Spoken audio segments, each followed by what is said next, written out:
States and for the Syrians, because it appears that the Syrian people are questioning what goes on, but it appears that the Americans have given up on even trying to analyze situations. Let's cross over. We're going to welcome our guest out of Belfast, Mr. Saeb Sha'ath. Thank you so much for being with us. Looking at a wide range of issues and dealing with the attacks that took place earlier today in Syria. At the end of the day, do you think that the United States has basically shot themselves in the foot, along with its allies, that it's actually showing their hand more and more, whereas before they tried more to use proxies? Or do you think it will even make a difference in dealing with public opinion?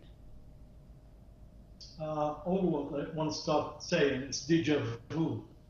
15 years ago, in 2003, Hans Blix, the head of the United Nations investigation team at the time, to try to find any weapons of mass destruction in Iraq, as they claim, asked for 2 days before the invasion of the shock and awe, as they call it, on Iraq. They wouldn't even give him that 2 days. He said to prove, to bring his report to the Security Council of the United Nations. They ignored him, they dismissed him, was totally dismissed by all these loving values or Western values lovers, like the United States of America, Tony Blair of Britain, and the rest. And they attacked Iraq. The result of that, as we witnessed today, over 2 million deaths in Iraq for something they couldn't substantiate themselves.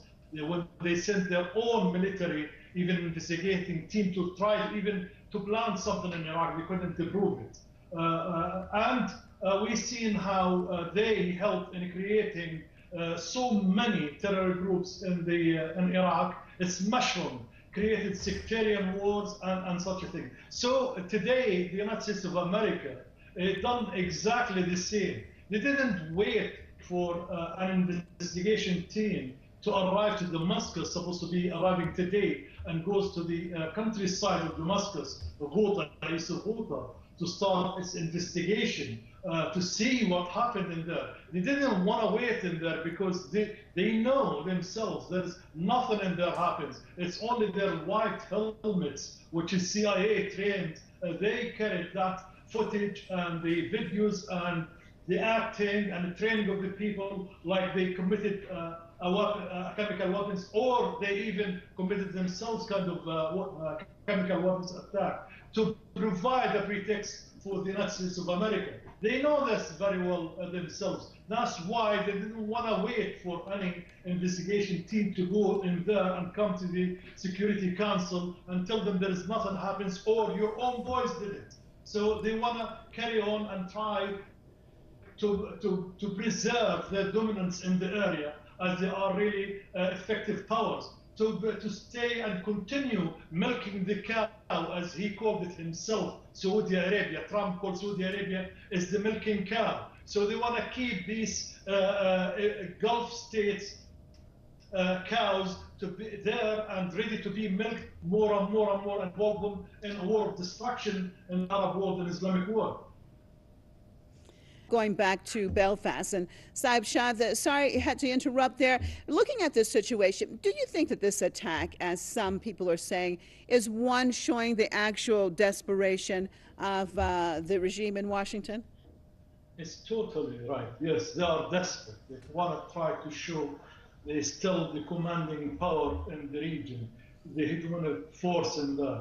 As I said, they want to stay milking everybody around, especially Gulf states, and they want to assure their own terror gangs who are being kicked out of Eastern Ghouta and cleaning Damascus from all of these vicious terrorist gangs, that they will try to help them by in trying to infiltrate this area again. That's why we see a lot of activities, American activities, in the Tanaf area, in the eastern, the bordering area between Jordan, Syria, Iraq, and near the Abu Kamal. They're trying to train the remnants of Daesh to bring them back in that area.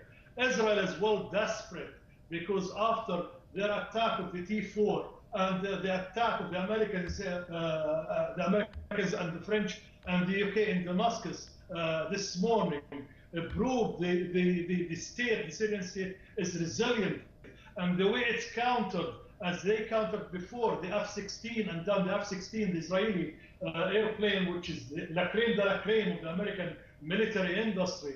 They done it by an old Soviet missiles. Today, the Syrian used the SAM-6 and the S-200, which they were manufactured during the Soviet era, to down 71 of Donald Trump's smart and beautiful cruise missiles out of the 103. This is in its own is achievement, strategic achievement. It tells them these the Arab Syrian well trained with all even weaponry, they can defend their own territory, and they reduce the impact of this such vicious attack. The other side of this, besides the popular celebration in Syria, the Syrian Arab Army and the resistance this morning, they were pushing with Hezbollah in the eastern banks of the Euphrates. They trying to capture areas which the American occupation forces captured in there to liberate the Konk and Al-Omar oil, gas and oil fields in that area. This shows how the Syrian response. They don't stop. They continue the attack. This morning, the Americans were attacking from the sky. The resistance and the Syrian were attacking the American forces in the eastern Euphrates, and they pushed to the east and trying to liberate the oil fields. That shows you there is confidence and there is strategic plans to cleanse Syria from the remnants of the terrorists and from the American and Western occupation. All right, well, let's cross over to Beirut and get our next guest in on this conversation. Journalist and political commentator, Mr. Hossein Al-Mousavi, thank you so much for being with us. Tell me, what do you think the United States accomplished by this latest attack on the Syrian government?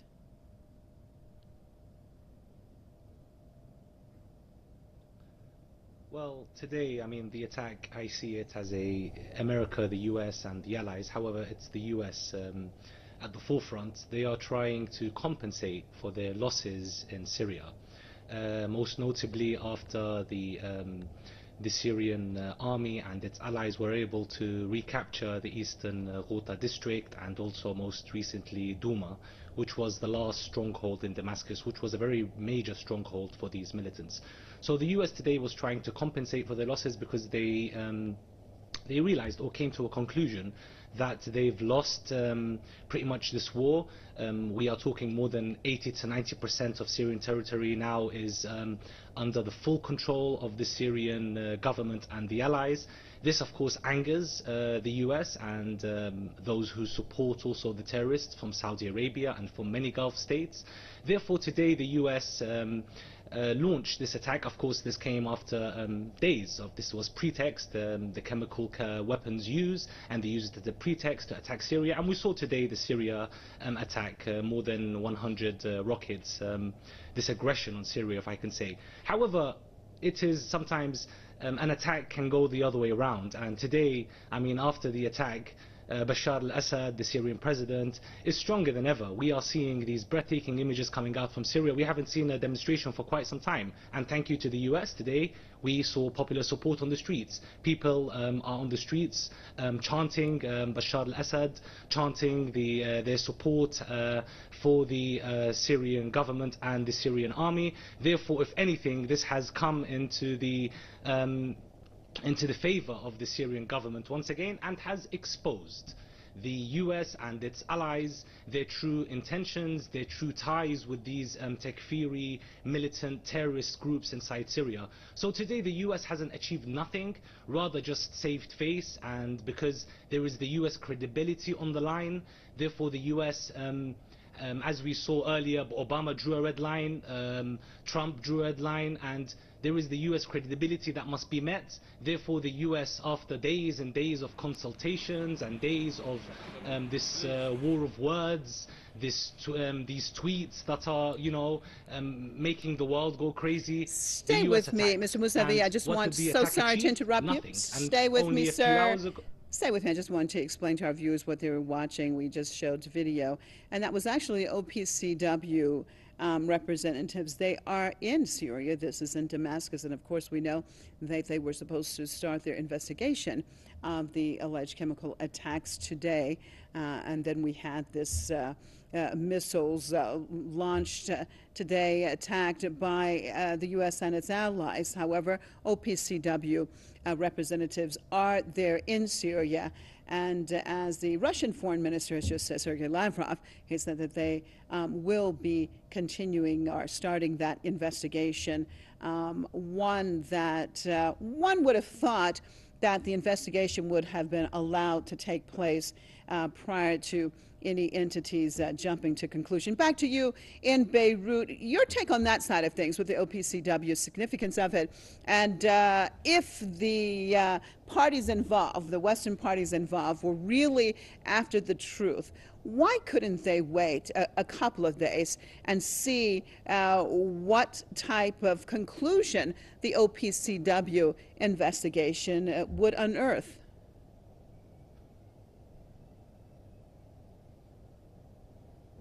Yes, of course. Well, this once again really exposes their true intentions towards Syria, and their true intentions towards what's exactly going on in that part of the region. Because they today decided to attack Syria, or if I can say prosecute Syria, and take the decisions and attack Syria without even waiting for an investigations from the OPCW, because they know if the OPCW went through with investigations and they sent the inspectors to Syria, they will come out with a report saying that there are no chemical weapons in Syria, that the stockpile was destroyed and was eliminated. Therefore, the US decided to take early steps because it wants to punish Syria. It wants for its major victories against these terrorist groups. So today, this is the main issue, that the US is trying to play the role of the prosecutor in the region, the guardian of the region. It does not wait for any investigation, although the OPCW itself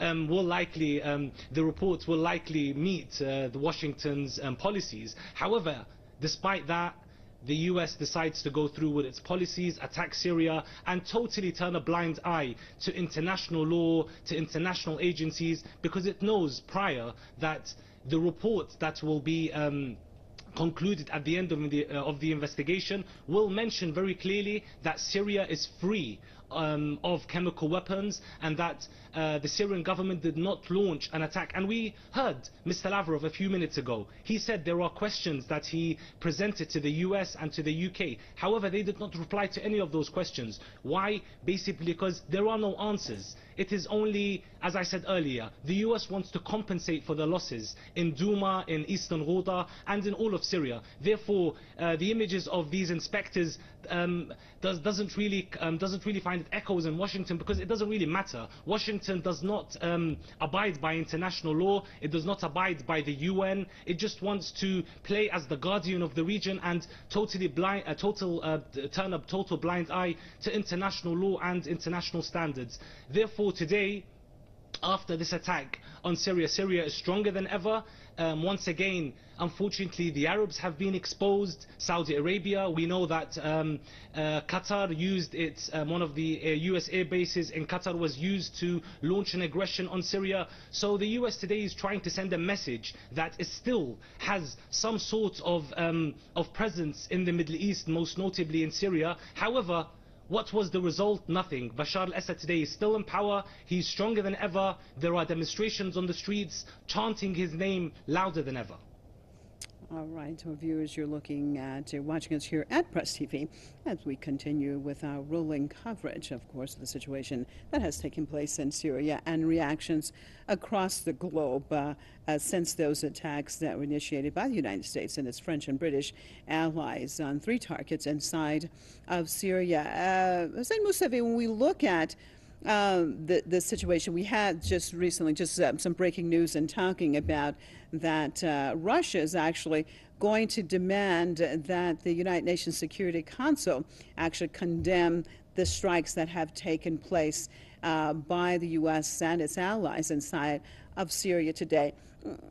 Your take on that side of things, what can really happen out of the Security Council when we have countries having veto power and basically nothing is going to, it appears, that can happen to condemn the United States and its allies for these attacks? And actually three, as one of the American generals pointed out, 3 out of the 5 Security Council members were actually involved in this attack.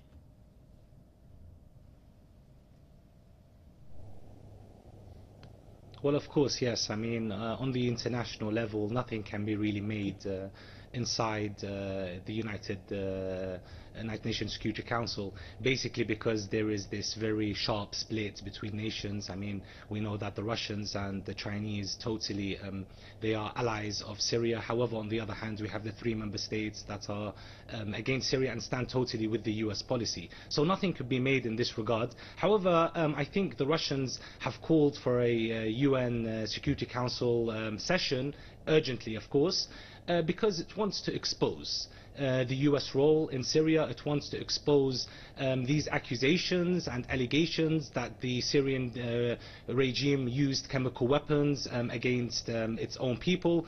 It also wants to give more credibility to the US, to the Syrian government, and try to support it more and show the world that what happened this morning was an aggression. What happened this morning was a breach of international law. However, for me, what I think the steps that will be made and the best way to respond to this aggression will be on the ground, as the Syrian government forces and the allies continue to overrun and take areas from militants. This will hurt the US very much. The Russians have been a very strong diplomatic player in this regard when it comes to Syria. They've stood against many UN Security Council proposals, and they made sure that none of their plans go through. However, on the ground, you have a strong Syrian army. You have the allies that are continuing to take new areas, that are continuing to draw major defeats against these terrorists, which are supported by the United States and the Gulf puppets, if I can say. So are you saying that, let me just jump in here, so are you saying that you don't think that the Russians are going to respond directly, but that they just should respond by continuing to support the Syrian government and continuing to basically be more victorious on the ground? Or do you think that the Russians will respond in a different way? Well, personally, I don't think that there will be a major... I think the response will be on the ground. I mean, I don't think the Russians are going to launch some sort of attack or some sort of missile on a US base or on US troops in the region in their bases. I don't think that's the case today. And personally, I think that the attack and the timing of the attack, and also the fact that there are no casualties, this all means one thing, that the attack was discussed prior. I mean, the attack was discussed with the Russians, and the Russians were able to inform the Syrians of the targets. Therefore, we did not read any reports of casualties. Not only that, if we see the images, I mean, they said over 100 rockets. Most of them were intercepted as well. So I think today it was more of the US trying to save face. The Russians, for their part, will continue to support the Syrian government. Yes, we may hear reports today or tomorrow that the Russians will provide S-300, S-400 systems to the Syrians. This will be a very good response as well. Also, the Syrians will continue to take over areas in Homs, in Idlib, in all of Syria. So this will be the best response to this aggression. I don't think the Russians will respond militarily against the US, because because the Russians themselves know they are playing the diplomatic cards in the United Nations Security Council, and on the other hand you have the Syrian army, which has continued to take new fronts on the ground, and this will hurt the Americans and their allies very much. Okay, thanks so much for being with us, Mr. Hossein al-Musavi, journalist and political commentator out of Beirut. Crossing back over to Belfast, and Saeb Sha'ath, your take on that. How do you think the Russians will respond now? The idea, which is my friend Musa included in his remarks, was that the Russians were informed with the locations and with the attacks, and they were telling the Syrian army where they are coming, and so the Syrian army cleared the area. There was a communication between the American military and the Russian military. That was stated by the Russian all along. And that is because there was a split in the American administration. The Pentagon and the leaders of the generals of the American army worried or to be involved in a clash or an attack which will drag or become wider and drag the Russians in. So they were worried about that, and that is the basis of the communications. So I don't believe the Americans ever told the Russians when and how. The Russians, they use their military intelligence to find out, and they have sophisticated kind of intelligence, which we've seen it used even in American internal affairs. But at the same time, the Russians, they will act, I agree with them, they're not going to be involved in the war or in military attacks. The Russians will try to beef up the defenses of the Syrians. This, as I mentioned in the program, the Syrians were using SAM-6 and the S-200 system, which they are made during the Soviet era and maybe upgraded by the Russians. So the Syrians need a sophisticated air defense system. The Russians were, for the last few years, promising the Syrians they're going to deploy the S-300 from the 2014, 2015. And we haven't seen the S-300 being deployed in Syria, except in areas which to protect the Russian forces. So the Russians have to move on. I know, and we know that the Russians have a kind of a relationship, the tango relationship with Israel. And that's why they don't want to supply the Syrian with such a thing. So they can keep, sometimes they're part of the deal with the Israelis, since the Israelis, they will be acting in Syria just to limit the influence of Hezbollah and Iran.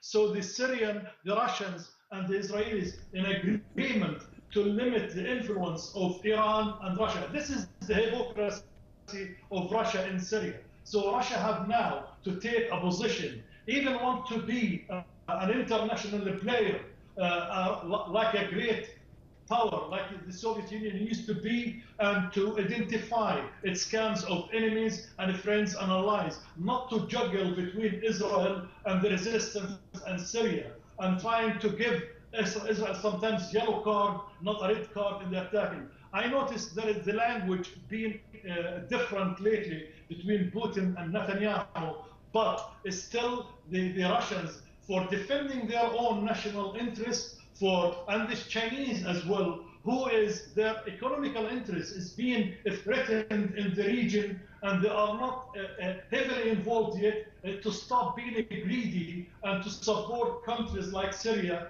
Since Syria, the victory in Syria, it means stability in China in the mid-range and long term. Okay.